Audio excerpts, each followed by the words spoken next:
Charging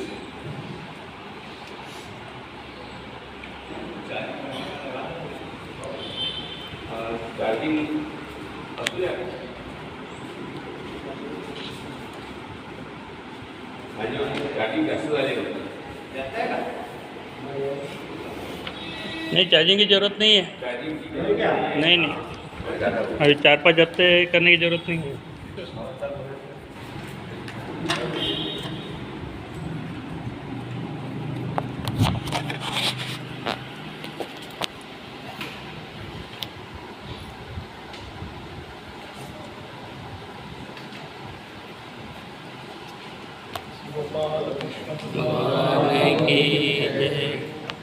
Shri Krishna Govind हरे मुरारी, हे नाथ नारायण वासुदेव।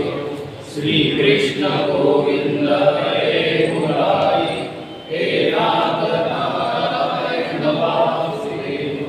श्री कृष्ण गोविंद हरे मुरारी, हे नाथ नारायण वासुदेव। गोपाल कृष्ण भगवान की जय।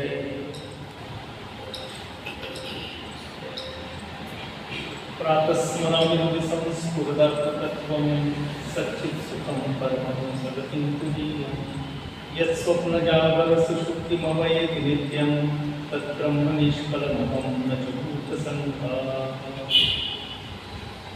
समचरणसरोजं साङ्गनीलाम्बुलाभं जगन्निहितपाणिं मण्डनं मण्डनानां तरुणतुलसीमालां कज्जलं कञ्जनेत्रं सदयधवलहासं विठ्ठलं चिन्तयामि कुण्डलीकुलधारी। श्रीज्ञानदेवकारामण्डलिनाथभगवान् कृष्णाय वासुदेवाय हरे परमात्मने प्रणतक्लेशनाशाय गोविन्दाय नमो नमः। वसुदेवसुतं देवं कंसचानूरमर्दनं देवकी परमानन्दं कृष्णं वन्दे जगद्गुरुं। ब्रह्मानन्दं परमपदं केवलं ज्ञानमूर्तिं द्वन्द्वातीतं गगनसदृशं तत्त्वमस्यादिलक्ष्यम् एकं नित्यं विमलमचलं सर्वधी साक्षिभूतं भावातीतं विमलहितं सद्गुरुं तं नमामि। सद्गुरुनाथ महाराज की गोपाल कृष्ण भगवान जय श्री कृष्ण। पिछले समय छठे अध्याय की प्रारंभ करते समय भगवान के बोलने से अध्याय प्रारंभ होता है, लेकिन इसके पहले ज्ञानेश्वर महाराज ने 38 उपायों में प्रस्तावना की है। जिस प्रस्तावना में इस अध्याय का जो मुख्य विषय है आत्मसंयम योग, इसका प्रात्यक्षिक बताया है।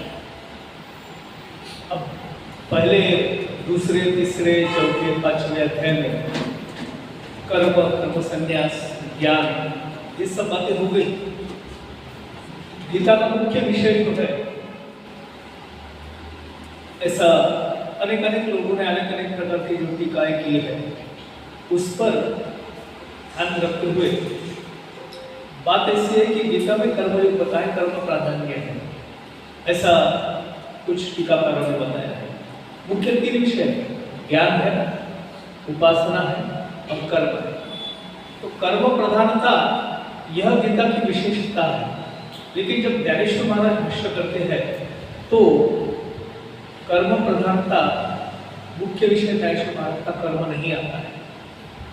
भगवान कहते हैं गीता में कि ज्ञान प्राप्ति यह अंतिम लक्ष्य है, अभ्यास से दृढ़ असे म्हणतात। ज्ञान प्राप्त करना यह अंतिम उद्दिष्ट बताया, और ज्ञान प्राप्ति के बाद में फिर क्या? अर्जुन की अवस्था देखो, 18वें अध्याय में अर्जुन बोलता है कि गतोस्मि स्थित संदेह, अभी मेरा संदेह नष्ट हुआ, स्मृति लब्ध्वा तत्प्रसादात् मयाच्युत। अब तू जो बोलेगा वो मैं करूंगा। वैसा देखा जाए तो ज्ञान प्राप्ति के बाद में अपना निर्णय जो है अब खुद लेना चाहिए, लेकिन अर्जुन तब भी बोलता है कि आप जो बताएंगे वो मैं करूंगा। तात्पर्य क्या है? ज्ञान प्राप्ति के बाद में भी अर्जुन के दिल में ये प्रश्न आता है कि भगवान अगर जो कह लेकिन ज्ञानेश्वरी की विशेषता यह है कि ज्ञानेश्वरी केवल ज्ञान प्राप्ति में अंतिम लक्ष्य नहीं मानती। ज्ञानेश्वर महाराज ने भाष्य करते हुए ज्ञान, भक्ति और कर्म, इसमें भक्ति को प्राधान्यता दी है। भक्ति को प्राधान्यता दी है। जडझडोनी महिला नीग ये भक्तीचे वाटे लाग, मग पावसी अव्यंग निजधाम माझे। क्या होगा क्या भक्ति से? मग पावसी अव्यंग, जिया पावसी अव्यंग निजधाम माझे, माझ्या स्वरूपी येऊन तू मिळणार। तो तात्पर्य है कि यह भक्ति जो है, भक्ति बताने के लिए ज्ञान और कर्म दोनों को विस्तार से ज्ञानेश्वर महाराज ने बताया है। ये छठा अध्याय वैसा देखा जाए तो पिछले समय मैंने बताया था कि ज्ञानेश्वर महाराज की जो गुरु परंपरा है, हठ योग की परंपरा है, उसका वर्णन करने वाली योग साधना का मार्ग बताने वाला यह अध्याय है। लेकिन आश्चर्य की बात यह है कि यह हठ योग की साधना मूल गीता में इस 6वें अध्याय में नहीं आई है। फिर ज्ञानेश्वर महाराज ने ऐसा क्यों किया? बहुत बार लोग पूछते हैं कि भाई ज्ञानेश्वरी में 9000 हो गया है, गीता में तो 700 श्लोक, 700 श्लोकों पर ज्ञानेश्वर महाराज ने 9000 ओविया लिखी है। तात्पर्य क्या है कि जितना गीता का सारार्थ है उससे ज्यादा कुछ ज्ञानेश्वर महाराज ने बोला है। ये ज्यादा का जो बोलना है, यह गीता भिन्न अंश है, गीता में जो नहीं वह है। एक वामन पंडित नाम के बड़े पंडित थे, कवि थे। उन्होंने पहली बार वही टीकाकार है ज्ञानेश्वर महाराज की, उन्होंने बताया कि ज्ञानेश्वर महाराज ने गीता का मैं भावार्थ बता रहा हूँ ऐसा बोल के अपना ही जो कवित्व है वो उन्होंने किया है। गीता का जो सारार्थ है बहुत ही कम है उसमें। मैं गीता का सारार्थ बताता हूँ, यथार्थ क्या है गीता मैं बताता हूँ, इसलिए उन्होंने यथार्थ दीपिका नामक ग्रंथ लिखा। उसमें पूरा गीता का जितने भी गीता के श्लोक है उस पर उन्होंने भाष्य किया है। लेकिन एक बात अपने को जानना पड़ेगा, मालूम है हम सबको कि अभी एक 15-20 दिन में ज्ञानेश्वरी की जयंती आने वाली है। अपने महाराष्ट्र की विशेषता है, यहाँ महान पुरुषों की जयंती पुण्यतिथि तो मनाते ही मनाते हैं, ये ग्रंथों की भी जयंती हम मनाते हैं, ये हमारी विशेषता है। गीता जयंती आती है, भारतीय शिक्षा शुद्ध एकादशी, उस दिन गीता का प्रकटन हुआ। उस गीता जयंती हम बड़े उत्साह से उसको संपन्न करते हैं। ज्ञानेश्वरी की भी जयंती आएगी। क्यों आएगी? ज्ञानेश्वर महाराज ने गीता को प्रैक्टिकल में कैसा लाना ये बताया। और जब से हमारा गीता पाठ चालू हुआ, माननीय एसपी साहब मदानी जी, उनका उद्देश्य यह था कि गीता सीखना नहीं है, गीता से ज्ञान नहीं लेना है, तो गीता आचरण में लाना है। गीता के अनुसार कुछ न कुछ हमारा वर्तन हो, ऐसे गीता का पाठ में लेना है। क्योंकि गीता यह ग्रंथ पाठ करने का या केवल सुनने का नहीं है, वो आचरण में लाने का है। तात्पर्य क्या? ये 6ठे अध्याय में भगवान जो आत्म संयम योग बोलते हैं, चालू करते अनाश्रितम योगी आणि संन्यासी जनी हे एकची सिनाने जनी मानी एरवी विचारी जती जव दोन्ही तव एकची ते।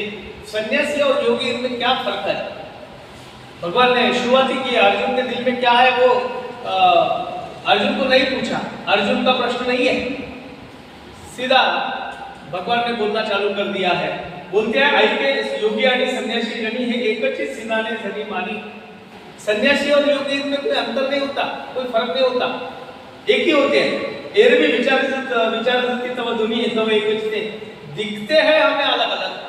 सन्यासी वो गेरुआ वस्त्र धारण करता है, जंगल में निवास करता है, या किसी चीज की आसक्ति अभिलाषा नहीं करता है, और केवल नामस्मरण, केवल अपने योग में वो आनंदित रहता है, घर बार उसको नहीं रहता, इसको हम सन्यासी कहते हैं। और योगी किसको कहेंगे?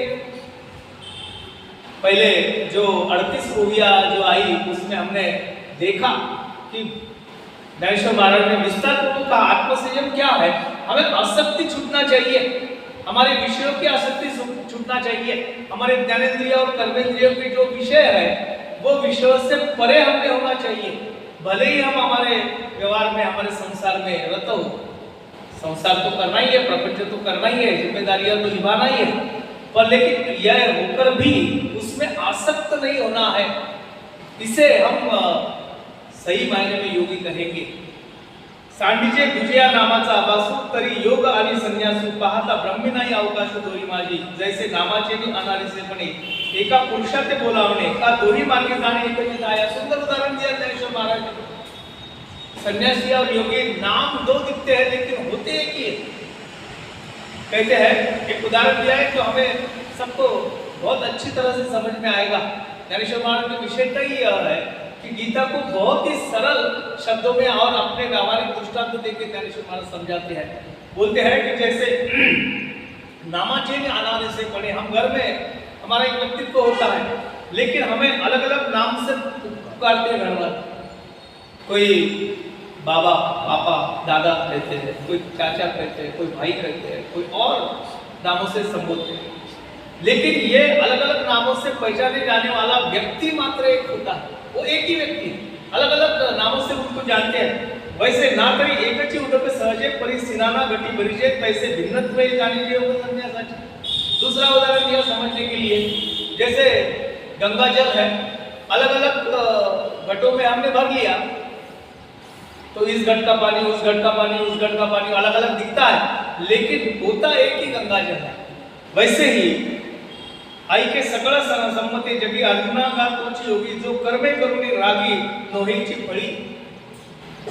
सन्यासी और योगी उसमें कोई अंतर नहीं है, एक ही है। अर्जुना का तोची योगी, सो कर्मे करुणी रागी, कर्म करता है लेकिन कर्म में अनुरक्त नहीं होता है, कर्मों में उसकी आसक्ति नहीं रहती। वैसे तो हम सब ने बचपन में क्या छोटी बच्चों के लिए जो कहानियां होती है वो पढ़ी हुई। बहुत क्या विख्यात किताबें थी हमारे बचपन में, हम सब लोगों के बचपन में। अभी वो नहीं रही, अभी तो कॉमिक्स का जमाना आ गया। उस समय सिंहासन बत्तीसी नाम सुना होगा, वो हम पढ़ते थे, 32 कथा होती है उसमें, नहीं क्या चतुर, क्या टक्सेन वगैरह वगैरह, हातिम ताई या बहुत सारी अरेबियन नाइट्स की वगैरह कथाएं होती थी, बहुत सुंदर हिसाब नीति वगैरह। उसमें एक किताब हमारे पढ़ने में आया होगा, अकबर और बीरबल की कथाएं, बहुत ही सटीक और बहुत ही उपदेशात्मक, एक आखिरी में संदेश आता था। उसमें एक कथा हमने पढ़ी होगी, वो बीरबल बादशाह को कहता है नेकी कर दरिया में डाल। मतलब क्या कि जो भी अच्छे काम करेगा, जो भी कुछ समाज के लिए करेगा, वो दिल में नहीं रखना है, भूल जाना है, उसको बिल्कुल वास्तव में याद नहीं रखना है। वाल्मीकि रामायण में वाल्मीकि जी ने प्रभु रामचंद्र जी के गुणों का वर्णन किया है, और वो गुणों का वर्णन करते हुए, गुणों का वर्णन वाल्मीकि जी ने नहीं, यानी वाल्मीकि जी ने ग्रंथ में किया है, लेकिन वाल्मीकि जी भाव लिखते हैं कि अयोध्या में लोगों में क्या चर्चा थी। जब प्रभु रामचंद्र स्वयंवर करके अयोध्या में आए, 4 लड़के 4 बहुए, बड़ा आनंद हुआ। अयोध्या में तो खुशियां ही खुशियां है, बहुत ही महोत्सव मनाया जा रहा है। लोग आपस में चर्चा करते हैं, लोग आपस में क्या चर्चा करते हैं, तो राम के गुणों की चर्चा करते हैं। वाल्मीकि जी लिखते हैं कि एक जन ये बोलता है कि धन्य है वो कौशल्या माता जिन्होंने राम जैसे पुत्र को जन्म दिया।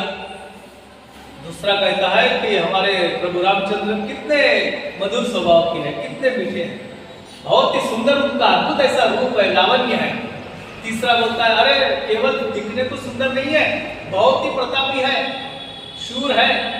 चौथा कहता है कि इतने प्रतापी होने पर भी उनको जरा किंचित भी अहंकार नहीं है, सबसे बात करते हैं, सबसे अच्छा व्यवहार रखते हैं, उनमें किसी के, उनके नजर में कोई अपना पराया नहीं है, सबसे समग्र दृष्टि से देखते हैं।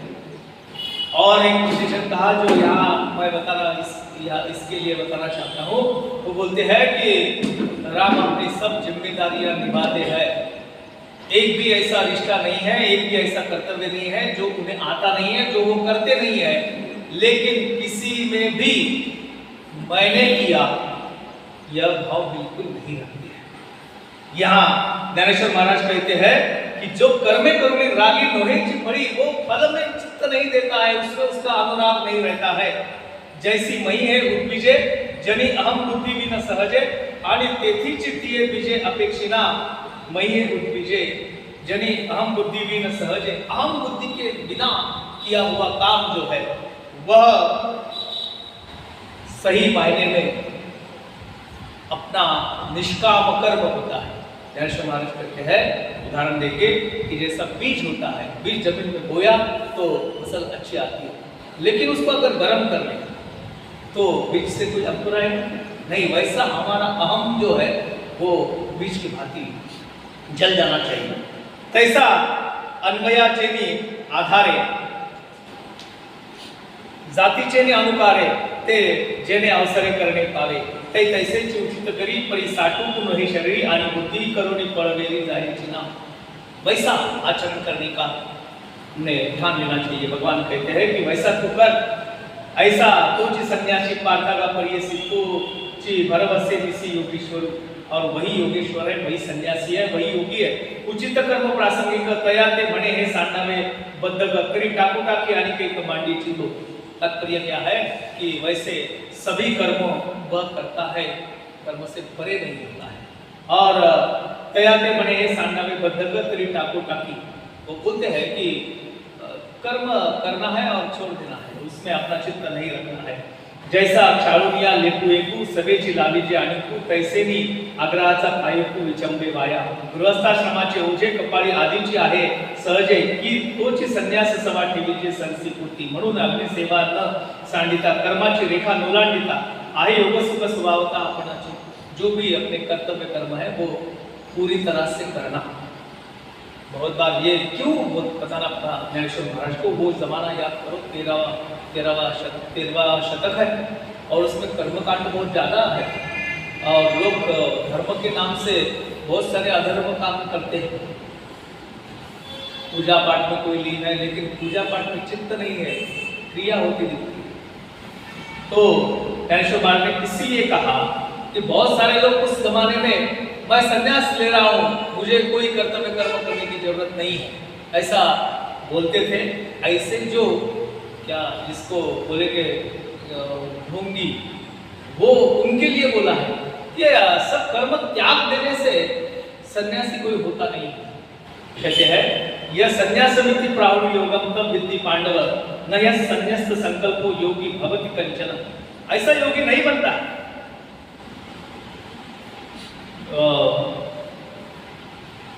कहते हैं कि जो खरे सही मायने में उनको सन्यासी कहा जाए, वह कर्म फल की आसक्ति त्याग देता है और जिसको केवल अपने ज्ञान से ध्यान से ये समाधि का अत्युच्च शिखर जो है, इस समाधि कहते हैं, वह जिसको पार करना है या जिसको पाना है, वह विहित कर्म करना यही उसका उचित साधन है। बिना अधिकार के कर्म का त्याग करना यह भयंकर अपराध है, ऐसा तुकाराम महाराज ने भी कहा है। न बाणता स्थिति अंगी, उसके क्या स्वभाव में वह निष्कर्म की स्थिति न आई और कर्म का त्याग कर लिया, इसको सन्यासी या योगी नहीं कहा जाएगा। वही भगवान कहते हैं यह संन्यास समिति प्राहुर योगम तब विद्धि पांडव, न यह संन्यास्त संकल्पो योगी भवति कंचन। वो योगी नहीं होता, उसको योगी नहीं बोला जाएगा। ज्ञानेश्वर महाराज ने बड़ा सुंदर भाष्य किया है, ऐक संन्यासी तोची योगी। ऐसी एक वाक्य त्याची जे जगी गुणी उपविली अनेकी शास्त्रांतरी, जेत संन्यासीला संकल्प तुटे तेत योगाचे सार भेटे, ऐसे अनुभवाचे निघटे साचे जया। ज्ञानेश्वर महाराज बहुत सुंदर कहते हैं कि अर्जुन वही सन्यासी और योगी है। अनेक जो शास्त्र धर्म है उनको एक करके सब शास्त्रार्थ पूरा अभ्यास करके जिसने एक रूपत्व की एक मात्रा अपने में धारण की है। देखा जाए तो वही सन्यासी है ऐसा समझ, जिसके कोई संकल्प बचे नहीं। पिछले बार भी मैंने कहा था, ब्रह्म स्वरूपाची कर्मे ब्रह्मरूप विरहित संकल्प होती जाती। कोई संकल्प मन में नहीं है, कोई आकांक्षा नहीं है, कोई अपेक्षा नहीं है, कोई अपना लक्ष्य नहीं है जो व्यावहारिक लक्ष्य है, वैसा कोई लक्ष्य नहीं है। उसमें अपने प्रापंचिक जो भी आशा आकांक्षा है वो पूरी तरह से नष्ट हो जाती है और अहंकार अभिमान यत्किंचित भी नहीं रहता है। और कर्म संन्यास जिसको बोलेंगे वह उसके अंतःकरण में स्थित हुआ रहता है। कर्म तो करता है लेकिन कर्मों में आसक्त नहीं होता है। वही सही मायने में योगी और वही सन्यासी है। आता योग चळाचा निमता जरी ठाकावा आणि पाडता तरी सोपाना या कर्म पता चुका जरी। अब यहाँ से वह योग मार्ग का वर्णन है शिव महाराज, जो गीता में लिखा है, आरूढ़ोर मुनिर्योगम कर्म कारण उच्यते योगारूढ़स्य तस्यैव शम कारण उच्यते। अर्थ इसका है कि जिसको यह ध्यान योग का अत्युच्च शिखर का प्राप्त करना है, वह मुनि अपने कर्मों का अगर त्याग दे तो वह ध्यान योग का योगी नहीं हो सकता। सर्व कर्म संन्यास रूप योगी इसे कहते हैं कि इसका आधार ही अपने कर्म है। कर्म के माध्यम से ही हमें ध्यान योग का शिखर मिल जाएगा। यहाँ पर कहते हैं आता योग चढ़ाचा निमता, निमता यानी माता शिखर, जिसको वो शिखर पर जाना है। जरी ठाकावा आणि पाडता, उसको दिल में अगर आया कि हमें ध्यान योग का शिखर काटना है, तरी सोपाना या कर्मपथा चुका जरी, तो उसका सोपान, उसका मार्ग जो है वो कर्मयोग का है। येणे यम नियमांचे तळवटे रिगे आसनाची ये पाऊल वाटे येई प्राणायामाचे नि आडखंडे बरकरिता बरिता वरवतांगा वर्णन किया है। जो अष्टांग योग पतंजलि महर्षि ने बताया, उसमें पहली स्टेप है, पहली अवस्था जो है वो काय की है, यम की है। यम, बाद में नियम, बाद में आसन, फिर प्राणायाम, फिर प्रत्याहार, इसके बाद में धारणा, ध्यान और समाधि, ये अवस्था है। ये शिखर अगर आपको समाधि का वहाँ तक जाना है तो उसके नीचे पहली स्टेप जो है यम नियमांचे तळवटे, वो सबसे नीचे है। बड़ा देखते हैं अपन कि योगासन करने वाले या योग साधना करने वाले कहाँ से प्रारंभ करते हैं? प्राणायाम से, बराबर है? प्राणायाम से जाते हैं। लेकिन प्राणायाम या अवस्था कौन सी है, स्टेप कौन सी है? चौथी स्टेप। पहले तो यम नियम, यम में 5 अलग अलग क्या विभाग बताया। यम बोले तो क्या, बाह्य शुद्धि। इसमें हमारे शरीर की शुद्धि करना महत्वपूर्ण है।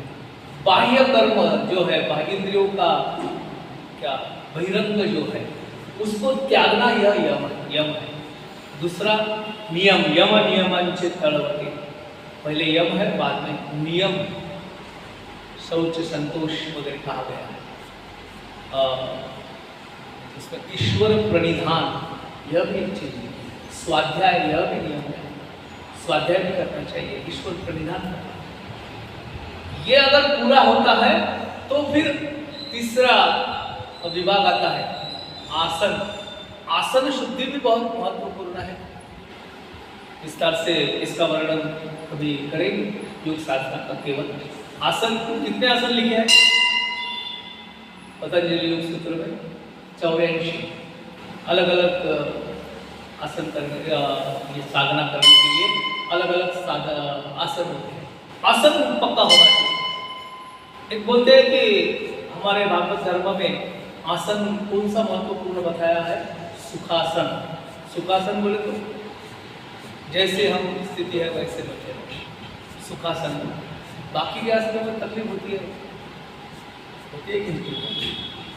एक क्या हनुमान जी का आसन है, वीरासन, जो दोनों पैर मुड़ के बैठते हैं। कितनी देर तक बैठ सकते हैं? हम तो सुखासन में भी नहीं बैठ सकते।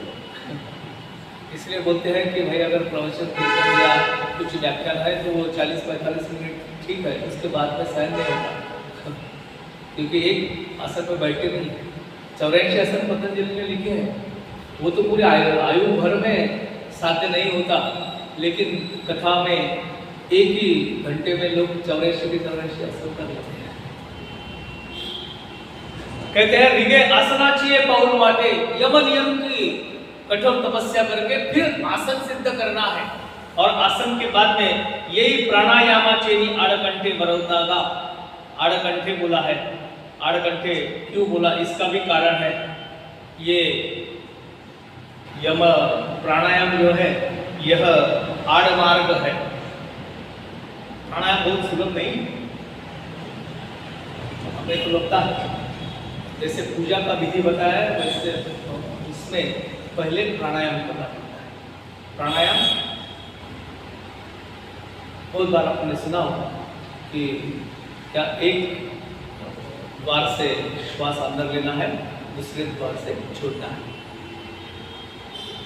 तो अंदर जो श्वास हमने लिया कुछ देर तक उसको रोकना है, और रोक के क्या करना है, जो लोग योग करते हैं उनको मालूम क्या करना है। चित्त एकाग्र करके प्रभु की मध्य में हमारी नजर रखनी चाहिए, हमारे श्वास और निश्वास पर हमारा नियंत्रण, उस पर ध्यान रखना चाहिए। यह प्राणायाम का मूलतः अर्थ है। इसलिए उसको कहा आड़वाटे, आड़वंटे। वो आड़वाट यानी आड़वाट कैसी रहती है, एक अंतर कम होता है लेकिन थोड़ी मुश्किल है। प्राणायाम मुश्किल है। संसारी जीव के लिए प्राणायाम करना उसकी साधना है, उसका अभ्यास करना पड़ता है, तब जाके कहाँ प्राणायाम सिद्ध होगा। और प्राणायाम के बाद में मग प्रत्याहाराचा आखाड़ा, बाद में प्रत्याहार। एक जगह मैंने सुना कि प्रत्याहार बोले तो क्या, तो उन्होंने बहुत ही सरल शब्दों में कहा, प्रत्याहार बोले तो सात्विक आहार लेना। सात्विक आहार किसको कहते हैं? जिसमें कोई मत्त पदार्थ नहीं है। मत्त यानी हमारे रसना को जो अच्छा लगे वह चीज नहीं खाना, इसको प्रत्याहार बोलते हैं। लेकिन मुझे बड़ी हंसी आई, क्योंकि प्रत्याहार का मतलब यह नहीं है। प्रत्याहार इसका मतलब क्या है कि हमारे इंद्रियों को जो विषय प्रिय है वह उसको नहीं देना। आंखों का विषय दृष्टि है, और देखने दृष्टि यानी क्या देखना हमें पसंद है। देखो क्या देखना पसंद है, मैं अपना चिंतन करता हूँ तो मुझे जो बुरी चीजें हैं वही देखना ज्यादा पसंद है, अच्छी चीजें देखना पसंद नहीं है। कानों को क्या सुनना अच्छा लगता है, सोच के देखो। मैं अपना अनुभव बताता हूँ, बाकी औरों को क्या बताता हूँ। कहीं अगर कोई झगड़ा वगैरह चल रहा होगा तो मुझे सुनने में बड़ा आनंद आता है। कहीं नाम कीर्तन हरि कीर्तन चालू है, भजन चालू है, तो बाहर से ही सुनता हूँ। जब कोई दो आदमी झगड़ते हैं तो पास में जाके उन क्या बोलते हैं ये सुनना मुझे बड़ा रुचिदायक लगता है। बराबर है कि ये हमारा मानवीय प्रवृत्ति है। वेस्टर्न म्यूजिक, हाँ वेस्टर्न म्यूजिक हाँ चलता है, शास्त्रीय संगीत नहीं चलता। नहीं चलता। तात्पर्य क्या है कि ये जो इंद्रियों के विषय है वह विषय उनको नहीं देना, उनसे उनको परे रखना, दूर रखना। और ये दूर रखने का इलाज कैसे दूर रखे, तुकाराम महाराज ने बड़े सुंदर शब्दों में कहा है, डोळे तुम्ही घ्यारे सुख पहा विठोबाचे दुःख, पहा तुम्ही आई का रे कान माझ्या विठोबाचे गुण। तुका म्हणे माझ्या जीवा नको सोडू या केशवा, रूप पाहता लोचनी सुख झाले, समचरण दृष्टि विटेवरी साजी। बहुत सारे अभंग लिखे हैं, बहुत उन्होंने बताया है कि हमें दिले इंद्रिय हाथ पाए कान, सब हमको इंद्रिय दिए, काय के लिए दिए? जेने तू जोड़सी नारायण, वो नारायण को जोड़ने के लिए दिए, उसी ने सब दिया है। उसके काज में हमें उनको लगाना चाहिए, लेकिन हम वो छोड़ के दूसरा कुछ करते हैं।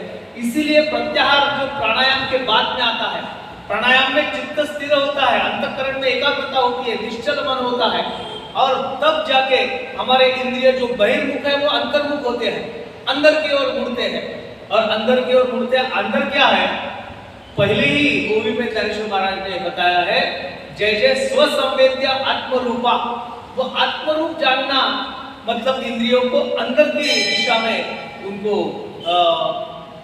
अंदर की दिशा में उनको लाना, वो प्रत्याहार है।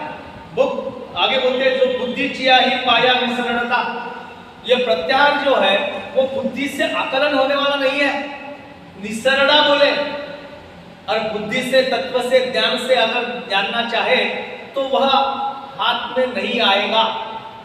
बहुत ज्यादा ज्ञान प्राप्त कर लिया, शब्द ज्ञान जिसको बोलेंगे, जिसको आज की भाषा में बोलेंगे कि हमने सब व्यावहारिक ज्ञान ले लिया, वह ज्ञान हमारे कोई काम का नहीं है, इसमें वो काम नहीं आता है। ये तो अनुभव का विषय है, ये अनुभूति का विषय है। कहते हैं पुढे, आगे कहते हैं, जेत हटिए सांडिति हुड़ा करे लग। और बहुत सारे योगी ऐसे हैं कि उनका कड़े लोट हो जाता है, उनको प्रत्याहार यह साधना साध्य होती ही है, ऐसा नहीं, वहां तक जाते हैं, लेकिन वहां से उनको लौटना पड़ता है। तरी अभ्यासाचे निबळे प्रत्याहारी निराळे, नकी लागे लठारे ढाळे वैराग्य। बहुत सुंदर, बहुत सुंदर कहते हैं, तरी अभ्यासाचे निबळे। वैसे देखा जाए तो ये मार्ग कठिन है, सहज साध्य नहीं है, लेकिन जग में ऐसी कोई चीज नहीं है जो अप्राप्य है, अशक्य है, नामुमकिन है, ऐसी नहीं है। क्यों मुश्किल है? अभ्यास नहीं है, प्रयत्न नहीं है, प्रयास नहीं है।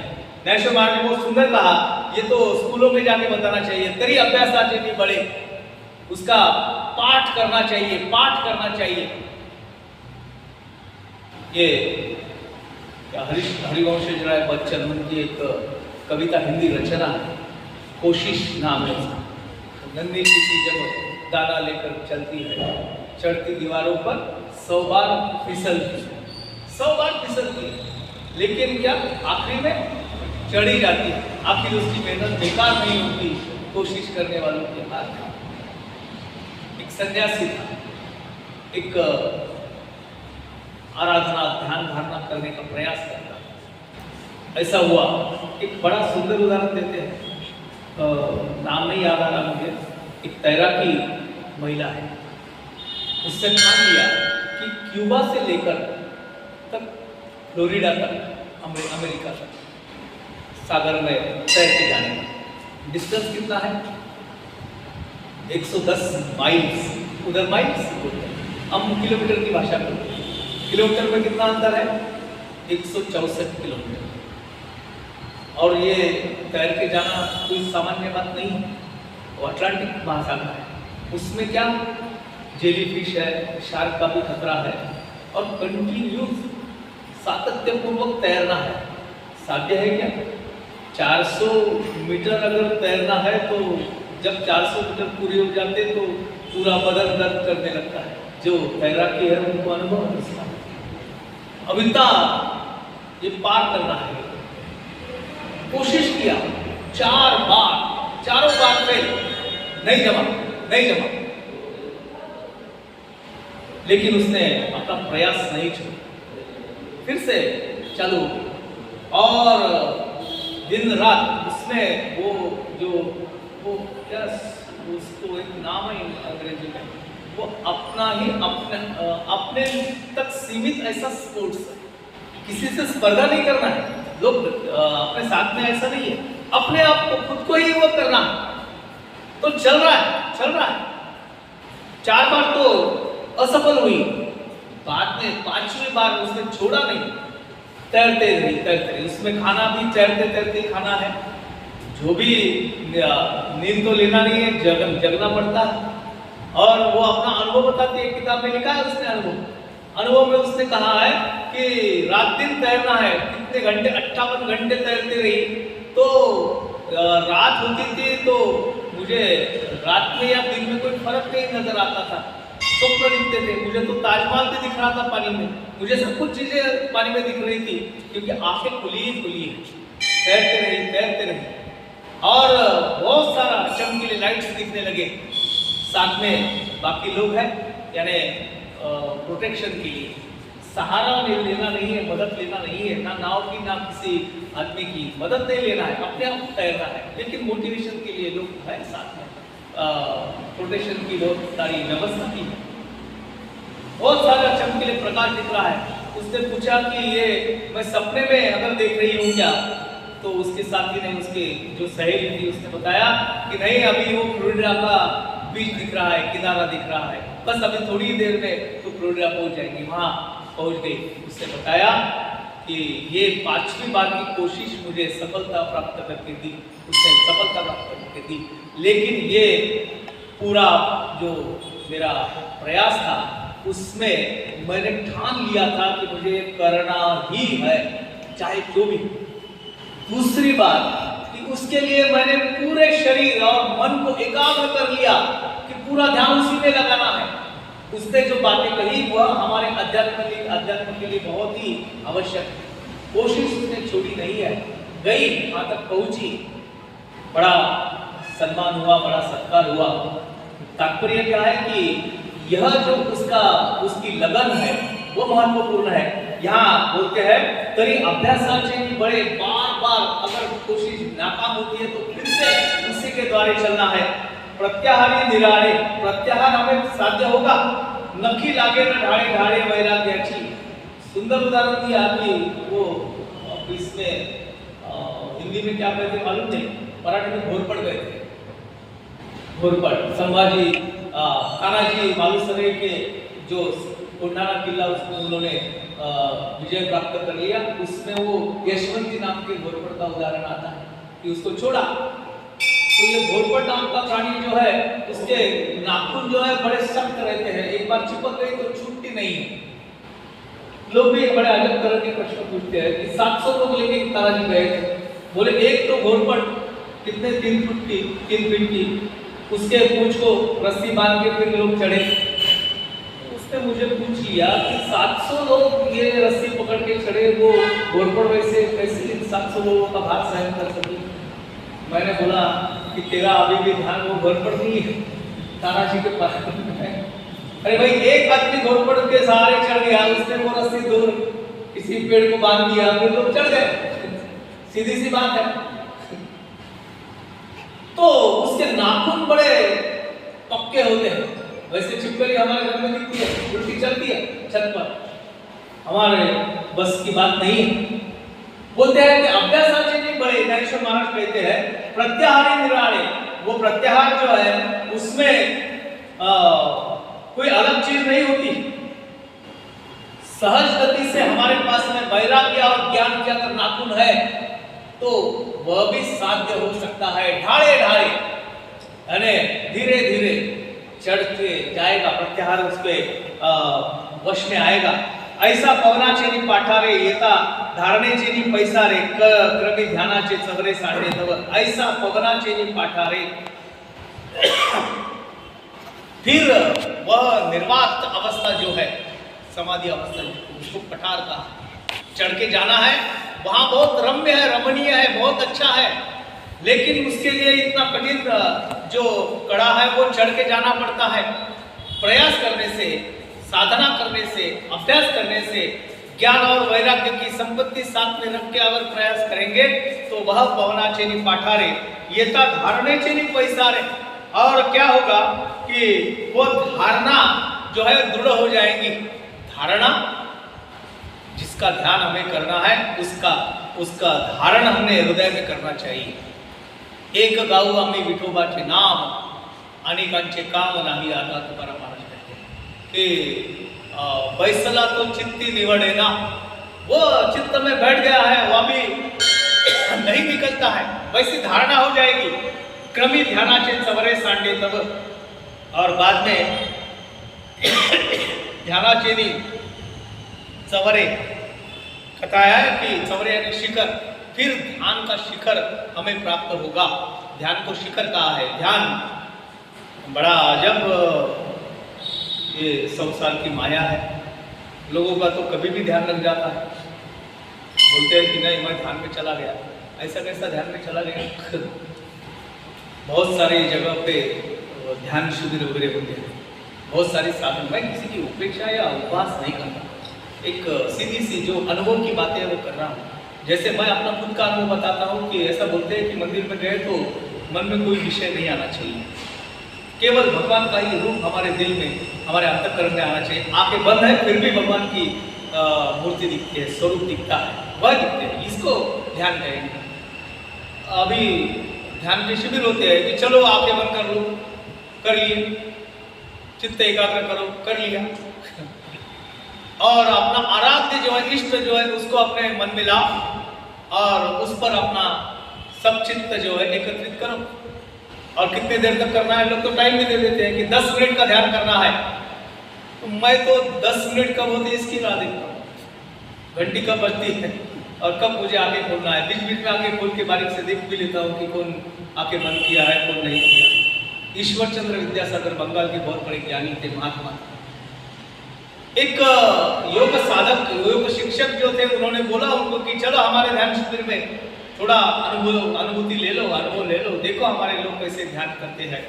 और बहुत ही प्रसन्न वातावरण होता है, सबका ध्यान लग जाता है, सब एकाग्रचित्त होते हैं।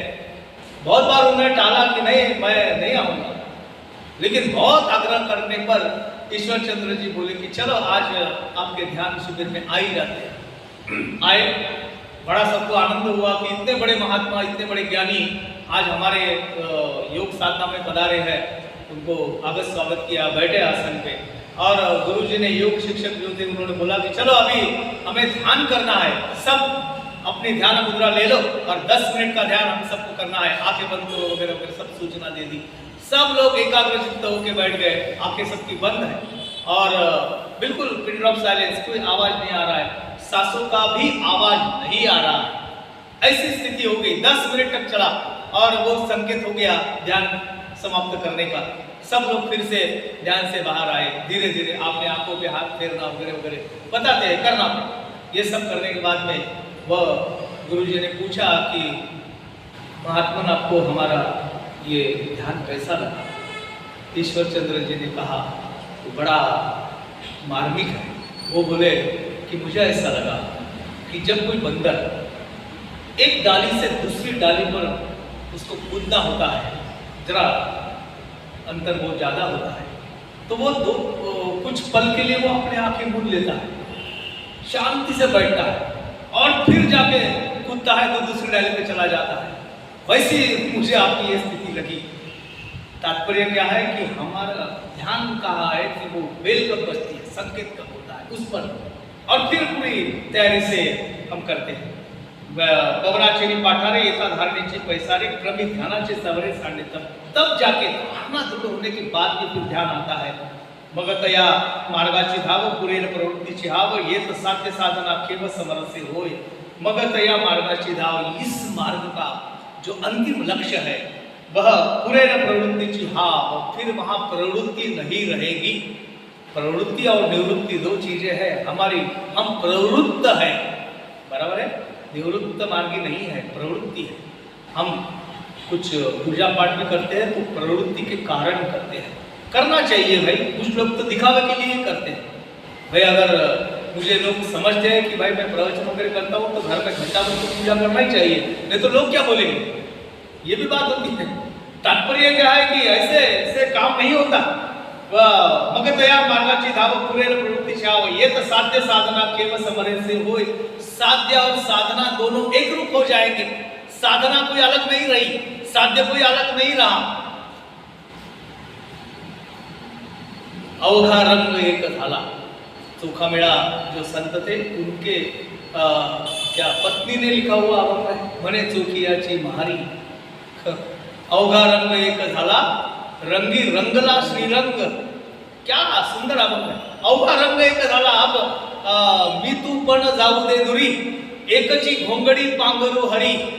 बहुत सुंदर सुंदर वर्णन संतों ने किया है कि अभी मी तू ऐसा भाव नहीं रहा, मैं जो वही वह है, वह जो है वही वो है, वो मैं हूँ और वही भगवान है, यह वृत्ति हो गई है।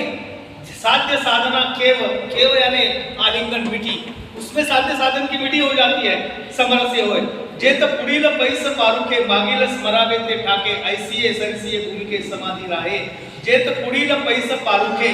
अब बोलते हैं कि आगे का कोई मार्ग नहीं रहा, हो गया, समाप्त हो गया प्रवास। मागील स्मरावे ते ठाके, फिर पिछला भी कोई नहीं रहा, आगे भी कुछ नहीं पीछे भी कुछ नहीं, ऐसी अवस्था में आ गए।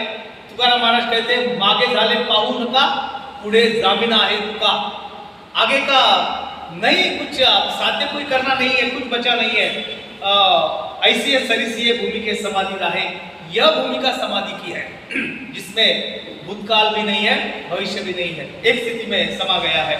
येने उपाय होगा रुडू जो निरवधि जहाला प्रौढू तयाची या चिन्हाचा निवडू सांगे नायक। ऐसे उपाय से यानी हम यम नियम से लेके समाधि तक ये जो प्रवास है वो करने वाला जो है उसके लक्षण क्या है, उसके चिन्ह क्या है वो बताता हूँ।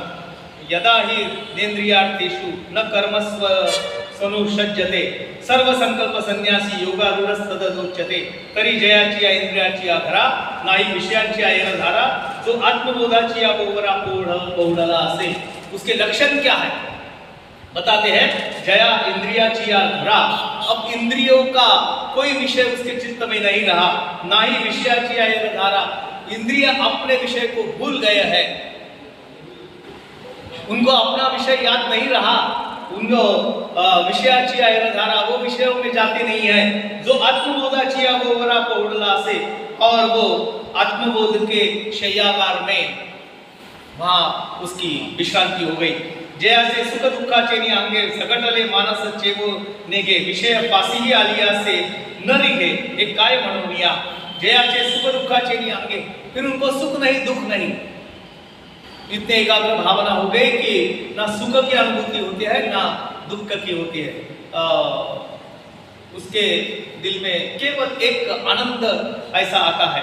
झगटले मानस चेवो नेगे, और उसका मानस उसका अंतरंग जो है वो वह आत्म सुख में इतना लीन हो गया कि वह जो आत्म सुख की निद्रा है वो किसी उपाय से भंग नहीं होती।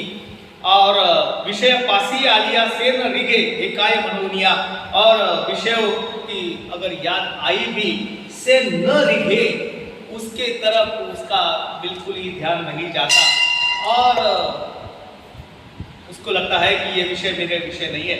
इंद्रिय कर्माचा ठाई बाड़ी नली परी कही बड़ हेतुची चाड़ नाही अंतःकरणी। इंद्रिय कर्म करते हैं लेकिन बाड़ी नली परी कही उसमें उनका चित्त नहीं जाता है। बड़ हेतुची चाड़ नाही अंतःकरणी, उसका फल क्या होगा इसकी भी इसको चिंता नहीं है। अस्ते देह वेतुला जो चेतूची दिसे निदेला तोच योगारूढ बला ओळखेतू अस्तेची देह केतुला। ऐसे सब पूरे शरीर पूरा देह इससे अगर क्या परिपूर्ण हो गया, जो चेतुर्थ से निकला वो जागृत रहता है, लेकिन निद्रावस्था जैसी होती है वहां कोई याद नहीं रहता, कोई स्मरण नहीं होता। निद्रा में क्या स्मरण रहता है, वैसी अवस्था उसको योगारूढ़ बला ओळखू, वह आदमी योगारूढ़ है। ऐसा भगवान ये अर्जुन को बोलते अस्ते देह तुला है देह, लेकिन वो जागरूक होकर भी निद्रा समान उसकी अवस्था हो जाती है, यानी देह भाव पे नहीं रहता है। तेता अर्जुन मने अनंता हे मज विष्णु बहु ऐकता सांगे तया ऐसी योगिता कवने दीजिए। अर्जुन बड़े आश्चर्य से पूछता है कि भाई ऐसी अवस्था कैसी आती है, कैसे होते हैं, ये मुझे समझा के बताना। वास्तविकतः अर्जुन हुआ चाहे ऐसा कोई यहाँ प्रश्न नहीं है, लेकिन भगवान ये तो अंतर्यामी है, उनके दिल में क्या है ये पहले ही समझ जाते हैं। राम जी के गुण बताते समय वाल्मीकि जी ने कहा है कि सर्वेन्द्रिय ग्रामी, वो सबके अंतःकरण की भाषा जानते हैं, उनको बताना नहीं पड़ता कि इसके अंतःकरण में क्या है। वैसे ही भगवान भी जानते हैं कि जो सामने मेरे आया है दर्शन करने, उसके अंतःकरण में क्या है वो जानते, बिना बताए ही न सांगता तुमा कळो येते अंतर वर्म सर्वेश्वर पूजनाचे। बोलते हैं कि न सांगता, बोलने की जरूरत नहीं है, लेकिन हम ऐसे है, हमारा विश्वास नहीं है, हम बताते ही जाते हैं ये होना वो होना वगैरह वगैरह। भगवान को मालूम है क्या, ये अंतर्यामी है। भगवान श्री कृष्ण ने जान लिया अर्जुन के दिल में क्या है, कि यह अवस्था प्राप्त करने के लिए क्या करना पड़ेगा। एक आशंका अर्जुन के दिल में है कि भाई मैं युद्ध करूं या न करूं। पहले से प्रश्न से प्रारंभ होता है, हमें भी टू बी और नॉट टू बी, ये क्वेश्चन से हमारे सब काम चालू हो जाते हैं दिन भर के। लेकिन ये आशंकाएं जब मन में पैदा होती है तब साधना में क्या रुकावट आती है, वो रुकावट दूर कैसे करना, इसका उत्तर भगवान देते हैं। वह हम अगले एपिसोड में, अगले चरण में देखेंगे। अभी अपना समय यहाँ पूरा हो गया है, रुकते हैं। कुछ पूछना, कुछ बताना है तो जरूर बता सकते हैं। आज समय बहुत मैंने कम हो गया आरती कर आरती करें। नाम संकीर्तनम यस्य सर्व पाप प्रणाशनम प्रणामो दुःख शमनः नमामि हरिं परम। नाम संकीर्तनम यस्य सर्व पाप प्रणाशनम प्रणामो दुःख शमनः नमामि हरिं परम। नाम संकीर्तनम यस्य सर्व पाप प्रणाशनम प्रणामो दुःख शमनः नमामि हरिं परम। बाल कृष्ण भगवान की जय। जय श्री कृष्ण।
हरे राम राम राम हरे हरे, हरे कृष्णा कृष्णा कृष्णा हरे हरे, हरे राम राम राम हरे हरे, हरे कृष्णा कृष्णा कृष्णा हरे हरे, हरे राम राम राम हरे हरे, हरे कृष्णा कृष्णा कृष्णा हरे हरे।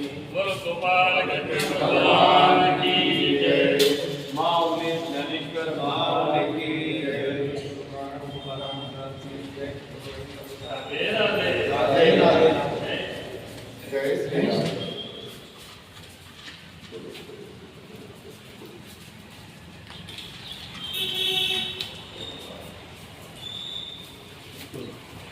हम्म,